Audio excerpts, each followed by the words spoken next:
តេតនិស្សិតនៃអង្គការ PNC ដែលជាភាសាអង់គ្លេសគឺ Pastoral Numeric Cambodia Alumni Association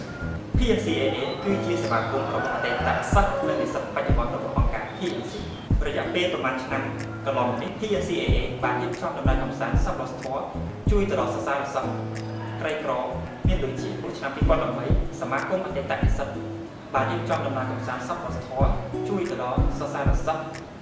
ដែលមានការខ្វះខាតនៃសាលាបឋមសិក្សាអបយប់ខេត្តកំពង់ស្ពឺឆ្នាំ2015យើងបានរៀបចំដំណើរកម្សាន្តសប្បុរសធម៌ទៅកាន់ទឹកដីអង្គរនៃសាលាបឋមសិក្សាគុកចម្រិតខេត្តសៀមរាបឆ្នាំ2016យើងបានរៀបចំដំណើរកម្សាន្តសប្បុរសធម៌ទៅកាន់សាលាបឋមសិក្សាលាស្រងាំខេត្តពោធិ៍សាត់អ្វីដែលពិសេសនៅក្នុងឆ្នាំនេះសមាគមអតីតនិស្សិតរបស់យើងនឹងរៀបចំដំណើរកម្សាន្តសប្បុរសធម៌ជួយទៅដល់សិស្សានុសិស្សក្រីក្រនៃតំបន់អារ៉ៃដែលជាតំបន់ដាច់ស្រយាលមួយនៃខេត្តកោះកុងដូច្នេះសូមទស្សនាកិច្ចសម្ភាសន៍របស់កញ្ញា B Rosa ដែលជាសមាជិក PNCAA ជាមួយនឹងលោកគ្រូឆិនស៊ើយដោយតទៅ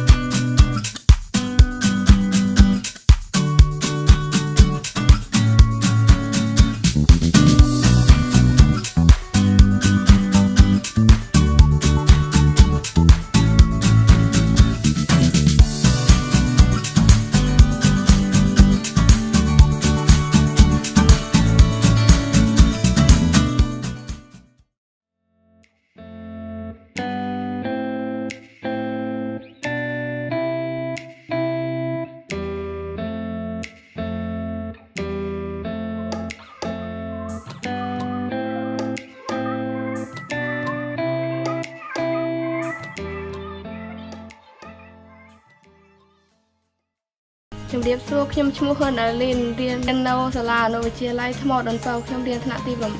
9ផលវិបាករបស់ខ្ញុំគឺខ្វះខាតថវិកាទៅរៀនបន្តហើយខ្វះខាតនឹងសម្ភារៈសិក្សាពេលតនីពីការសិក្សាជួយធ្វើអីដែរជួយធ្វើចក្រមប៉ាទំនេរខ្ញុំអាននៅសភៅពីណាមកដែរសភៅរបស់គ្រូខ្ញុំអានដើម្បីរំលឹកមេរៀនឲ្យខ្ញុំមើលបាកយើងយល់យ៉ាងណាដែរបើសិនជាមានអ្នកចូលមកជួយសាលាយើងជួយផ្គត់ផ្គង់ការខ្វះខាតរបស់យើងខ្ញុំសប្បាយចិត្តព្រោះនៅយើងនឹងខ្វះខាតបានគេចូលមកផ្គត់ផ្គង់មកខ្ញុំសប្បាយចិត្តខាងណាម៉ៃយើងខ្វះពេលយើងកន្លែងយើងដៃឡៃអត់មានទេហើយខាងបណ្ណាល័យក៏ខ្វះដែរព្រោះបណ្ណាល័យយើងតូចហើយបន្ទប់ហ្នឹងគេថារៀងចង្អៀតណាហើយសភៅអីក៏ខ្វះដែរក្នុងបណ្ណាល័យអនាគតខ្ញុំចង់ធ្វើជាគ្រូបង្រៀនខ្ញុំគិតថាក្នុងភូមិយើងនឹងខ្វះបើបានអ្នកក្នុងភូមិខ្លាចជាគ្រូបង្រៀនម្នាក់អាចជួយបង្រៀនអ្នកក្នុងភូមិជាងបានជំរាបសួរលោកគ្រូបាទជំរាបសួរចានាងខ្ញុំឈ្មោះពីរ៉ូសាហើយខ្ញុំមកពីខាង PNC Alumni ហើយពួកខ្ញុំមកក្នុងថ្ងៃនេះពួកខ្ញុំនឹងចង់ដឹងពីព័ត៌មានខ្លះពីលោកគ្រូពីកង្វះខាតបើលោកគ្រូអីផ្សេងដែលលោកគ្រូកំពុងតែមានជួបមានបាទជំរាបសួរខ្ញុំបាទឈ្មោះឆិនសើជាគ្រូបង្រៀននៅអនុវិទ្យាល័យថ្មដូនពៅចាខ្ញុំជាគ្រូមូលដ្ឋានបាទចាប្រនិយាយសិស្សពីថ្នាក់ទី7ដល់ទី9ហើយប៉ុន្តែខាងខ្ញុំគឺមក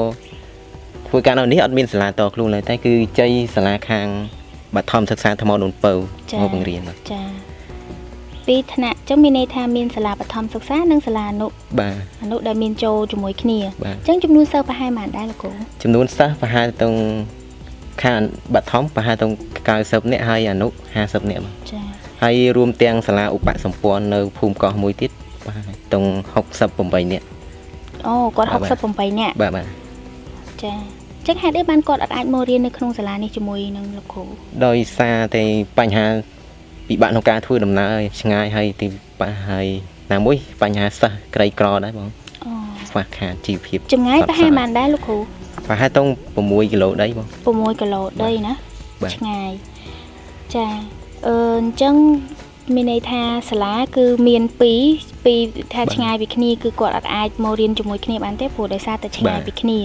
អញ្ចឹងហើយនៅទីនេះគឺសាលាអនុគឺជាមួយនឹងបឋមដោយសារតែអនុគាត់អត់មានសាលាផ្ទាល់ខ្លួនទេគឺគាត់ចូលរួមសុំបឋមរៀនជ័យខាង សាលាបឋមនេះអាគារឈើមួយខ្នងនេះ ចាគេជឿមួយក្នុងជាមួយនឹងអាគារខាងនេះ បាទ អញ្ចឹងមានន័យថាលោកគ្រូចង់និយាយថាលោកគ្រូមានកង្វះខាតអីខ្លះដែរចង់និយាយថាខ្ញុំចង់ដឹងពីកង្វះខាតពីលោកគ្រូមួយចំនួនថារាល់ថ្ងៃតើលោកគ្រូកំពុងតែជួបវិបត្តិអីខ្លះត្រូវការជំនួយអីខ្លះដើម្បីជួយឲ្យសិស្សចង់ឲ្យបងប្អូនទាំងអស់នោះគាត់មានទឹកចិត្តមករៀនបានទាំងអស់គ្នាអញ្ចឹងណាលោកគ្រូ មើលតាមជាក់ស្ដែងខ្ញុំមើលទៅឃើញក្នុងសាលារបស់ខ្ញុំគឺមានការខ្វះខាតច្រើនដែរបង ច្រើន ដូចជាខាងសម្ភារៈបណ្ណាល័យខាងអនាម័យហើយនិងខាងសម្ភារៈកីឡា សម្ភារៈបណ្ណាល័យ បាទ អញ្ចឹងរាល់សប្តាហ៍ថ្ងៃនេះលោកគ្រូមានបណ្ណាល័យដែលអត់នៅក្នុងសាលារបស់លោកគ្រូ មានតែខាងបឋមខាងអនុមិនតាន់មានទេបាទ អូអញ្ចឹងមានន័យថាមានតែបឋមតែអនុអត់ទាន់មានទេក៏ប៉ុន្តែសភៅអីមានគ្រប់គ្រាន់សម្រាប់ការគាត់មើលការអានអី support ដើម្បីឲ្យជួយពន្លឿនការសិក្សារបស់គាត់ទេមានសភៅគ្រប់គ្រាន់ទេលោកគ្រូ បាទខាងបឋមមានខ្លះដែរប៉ុន្តែមិនទាន់គ្រប់គ្រាន់សិភៅខ្លះសិស្សវាចូលអានវាច្រើនដងដូចជាសាំដែរវាអត់សូវចូលដែរបង ចាមានន័យថាមានសភៅតិចណា បាទ តែសម្រាប់អនុគឺអត់មាន សុទ្ធមក ចាអត់មានសុទ្ធហ្មងអញ្ចឹងសម្រាប់លោកគ្រូកង្វះខាតទី1គឺខាងសម្ភារៈ សម្ភារៈ បណ្ណាល័យ បាទបណ្ណាល័យ ចុះមានអីផ្សេងទេក្រៅពីបណ្ណាល័យ មួយទៀតគឺសម្ភារៈអនាម័យបាទចង់បានកន្លែងលាងដៃសម្រាប់កូនក្មេងដល់ពេលវាចេញលេងចង់ឲ្យវាសម្អាតដៃពេលចូលរៀនវិញអញ្ចឹង បាទ កន្លែងលេងដៃណា បាទ មានន័យតាក់ទងទៅនឹងអនាម័យរបស់ពួក បាទ គាត់ បាទ ចុះក្រៅពីនេះមានអីទៀតទេលោកគ្រូ ក្រៅពីហ្នឹងគឺមានខាងសម្ភារៈកីឡាទៀតបង ចា ហើយនឹងដូចជាសម្ភារៈក្នុងការសិក្សារបស់វាដូចជាសិភៅ3ហើយក៏ឬក៏កតាប2មករៀន ចុះមានន័យថាស្ថានភាពរបស់ពួកគាត់នៅពេលដែលមករៀនហ្នឹងគឺគាត់មានកង្វះខាតខ្លាំងមែនទេលោកគ្រូ បាទ អញ្ចឹងមានន័យថាពេលលោកគ្រូមកបរៀនរាល់ថ្ងៃហ្នឹងពេលខ្លះលោកគ្រូផ្ដល់ជីបិតខ្លួនឯងឲ្យ ដល់ជាសម្ភារៈខ្លួនឯងខ្លះ ចាលោកគ្រូអញ្ចឹងមួយទៀតគឺសម្ភារៈខាងកីឡា បាទបាទសម្ភារៈខាងកីឡា ប៉ុន្តែរាល់ថ្ងៃហ្នឹងមានម៉ោងកីឡាសម្រាប់ពួកគាត់ទេលោកគ្រូ មានណាបងមាន មានណា ប៉ុន្តែពេលខ្លះអត់មានខោអាវកីឡាទេបាទ អូខេចា បាទ ចាអញ្ចឹងអរគុណច្រើនលោកគ្រូ បាទអរគុណជាចុងក្រោយខ្ញុំសូមជូនពរដល់ក្រុមការងាររបស់បង ចា៎ ជួបតែពុទ្ធពរទាំង4ប្រការគឺអាយុវណ្ណៈសុខៈពលៈនិងបដិធិនៈកំបីគ្លីកឡើង ចា បន្ទាប់ពីលោកអ្នកបានទស្សនានៅកិច្ចសន្ទនាខាងលើរួចហើយសាលាបឋមសិក្សាអនុវិទ្យាល័យថ្មរនបើពិតជាត្រូវការចូលរួមចំណែករបស់ពួកយើងទាំងអស់គ្នាតែក្នុងនោះមានដូចជា1សម្ភារៈសិក្សា2សម្ភារៈកីឡា3សម្ភារៈបណ្ណាល័យក្នុងនេះខ្ញុំជាប្រធានសមាគមអតីតនិស្សិតសូមជម្រាបលាទៅដល់ក្រុមនានាអតីតសិស្សនិស្សិតនិងបងប្អូនដែលមានបំណងចង់ចូលរួមបរិច្ចាគសូមចុចនៅតំណចុចខាងក្រោមនេះដើម្បីធ្វើការបរិច្ចាគ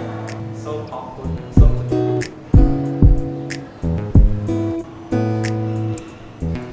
ជម្រាបសួរខ្ញុំបាន